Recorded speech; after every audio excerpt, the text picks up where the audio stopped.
At the end of the day, I don't know if people heard the news already as far as with Munguia, but he was caught cheating, and a lot of other boxers have been caught cheating and are going to get caught cheating. And a lot of people don't really look at PEDs. They got an education on that last year, and they feel like it's not really a big deal. They feel like if it does happen, it's just for weight issues or whatever they came up with last year. But whatever was the details that was talked about as far as what helps and what doesn't, that definitely didn't help the sport of boxing last year because you got people that still have questions and everything else. People had the answers last year as far as the sport of boxing, but I don't know. Like at the end of the day, everybody want to turn boxing into a joke now. It's like Comedy Central. If people are talking about guys cheating, not doing rematches, and then you talking about people are suing and stuff, and then the media cares about that. They care about stuff that has nothing to do with the fight.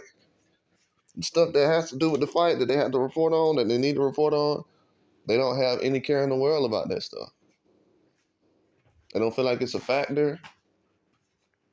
Why is it even being talked about in a lot of those people's eyes? If you ask them, like, why is it even being talked about? It's not really a big deal to me. Which is sad because the sport of boxing is a very dangerous sport and it's not nothing you really play around with. But at the same time, when you have nothing but people who break the rules and everything else, it's not going to be the same way it used to be. Especially when you don't have guys already fighting top competition and having legendary fights like it used to be, in the generation before.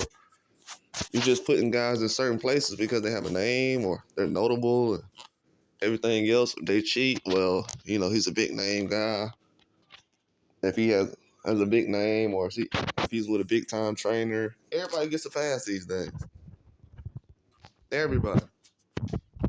I mean, I learned it from the Ryan Garcia situation last year. I don't know if people know it or not. A lot of people ain't supporting that stuff. That's why I'm still waiting on the pay-per-view numbers. Where are the pay-per-view numbers for that fight? You got all these guys popping dirty and not showing up and letting their hands go. People talking about, oh, why these guys not fighting and putting on certain fights? Because they don't have their special sauce. That's why. I mean, the P&D stuff is going to expose everything. As far as what people, the fact that people hate what I say and the stuff just keeps happening that I'm talking about, and they're trying to sit there and ignore it, like, oh, he doesn't know who he's talking about. Okay, you'll find out very soon. Look at Munguia and everybody else getting caught. Then I said something about Tyson Fury retirement the other day. Then Tyson Fury come out, oh, who said I'm coming out of retirement? Told y'all. That was the first answer I told y'all. I said he ain't unretirement. I said he's never came out of retirement. But then he comes out after the Conor Ben fight. So, people are teasing these days. But one thing he does know, I'm not going to just jump in the sport just to jump in there. They testing well right now. If you take a vitamin, you better let them know. They testing well right now. Very well. And I've told people in the past. It's catching up to a lot of people, though. Catching up to a lot of people. Munguia, if Munguia's a guy who gets caught, and he was with Canelo, the rest of you guys is done.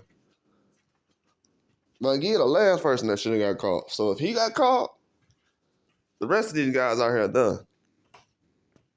I'm letting you know that right now. Anybody fighting with Turkey El Sheik on one of his cards, you're going to get found out. It's just that simple. But that's all I got. Like and subscribe.